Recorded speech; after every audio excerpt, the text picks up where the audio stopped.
ಗೀತರಾಗಾಯ ನಮಃ. ನನ್ನ ಹೆಸರು ದರ್ಪಣ್ ಉದಯ್ ಜಗಣ್ಣನವರ್. ನಾನು 7ನೇ ತರಗತಿಯಲ್ಲಿ ಓದುತ್ತಿದ್ದೇನೆ. ಗ್ರಾಮ ಮಂಟಗಣಿ, ತಾಲೂಕು ಸವಣೂರು, ಜಿಲ್ಲೆ ಹಾವೇರಿ.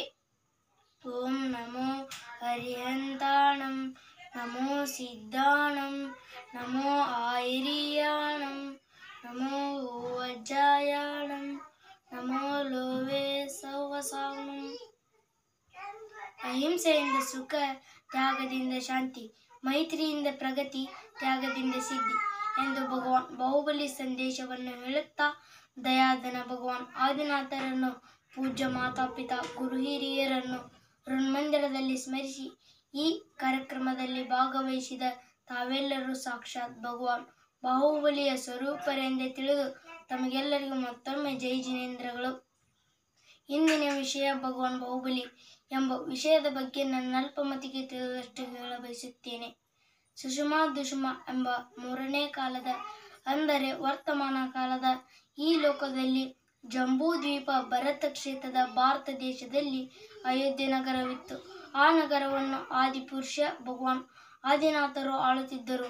ಭಗವಾನ್ ಆದಿನಾಥರಿಗೆ ಯಶಸ್ವತಿ ಮತ್ತು ಸುನಂದ ಎಂಬ ಇಬ್ಬರು ಧರ್ಮಪತ್ನಿಯರಿದ್ದರು.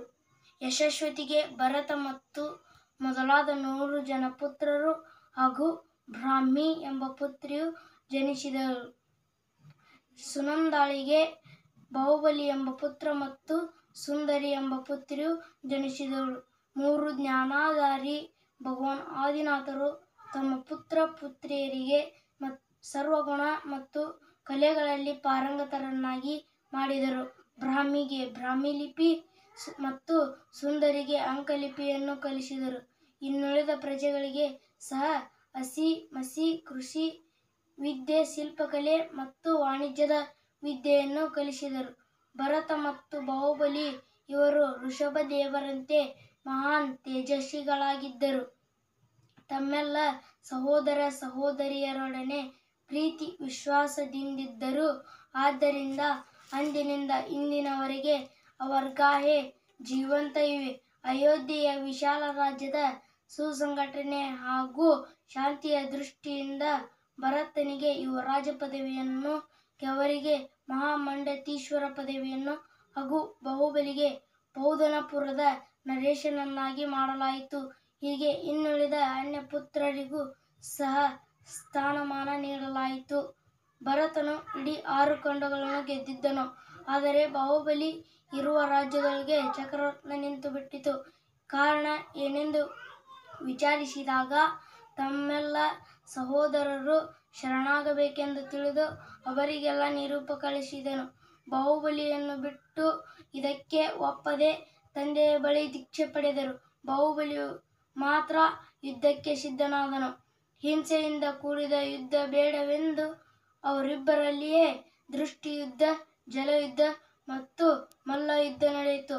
ಆ ಎಲ್ಲ ಯುದ್ಧದಲ್ಲಿ ಬಾಹುಬಲಿ ಜಯಶಾಲಿಯಾದನು. ಸೋತು ಅವಮಾನಿತನಾದ ಭರತನು ಬಾಹುಬಲಿಯ ಮೇಲೆ ಚಕ್ರರತ್ನವನ್ನು ಬಿಟ್ಟನು. ಆದರೆ ಬಾಹುಬಲಿಗೆ ಏನೂ ಆಗಲಿಲ್ಲ. ತನ್ನ ಸಹೋದರನೇ ತನ್ನನ್ನು ಕೊಲ್ಲಲು ಬಂದವನಲ್ಲ ಅಂತ ತಿಳಿದು ಸರ್ವ ಪರಿತ್ಯಾಗ ಮಾಡಿ ತಪಸ್ಸು ಮಾಡಿದನು. ಮೈಮೇಲೆ ಹುತ್ತ ಮತ್ತು ಬಳ್ಳೆ ಬೆಳೆದರೂ ತಪಸ್ಸು ಬಿಡಲಿಲ್ಲ. ಕೊನೆಗೆ ಕೇವಲ ಜ್ಞಾನ ಲಭಿಸಿತು. ನಂತರ ಅಘಾತಿ ಕರ್ಮ ನಾಶ ಮಾಡಿ ಶಾಶ್ವತ ಸುಖ ಪಡೆದರು. ಇತ್ತ ಭರತನು ಸಹ ಶಾಶ್ವತ ಸುಖ ಪಡೆದು ಮುಕ್ತರಾದರು. ಅವರಂತೆ ನಾವು ನೀವು ಸಹ ಮೋಕ್ಷ ಪಡೆಯಲು ಪ್ರಯತ್ನಿಸೋಣ ಅಂತ ಹೇಳ್ತಾ ಅವಕಾಶ ಕಲ್ಪಿಸಿಕೊಟ್ಟ ತಮಗೆಲ್ಲರಿಗೂ ಜೈ ಜಿನೇಂದ್ರದೊಳಗೆ ಧನ್ಯವಾದಗಳನ್ನು ತಿಳಿಸಿ ನನ್ನ ತೊದಲುನುಡಿಗೆ ವಿರಾಮ ನೀಡುತ್ತೇನೆ. ಏನಾದರೂ ತಪ್ಪಿದ್ದಲ್ಲಿ ಕ್ಷಮಿಸಿರಿ. ಜೈ ಜಿನೇಂದ್ರ. ಬಾಹುಬಲಿ ಭಗವಾನ್ ಕಿ ಜೈ.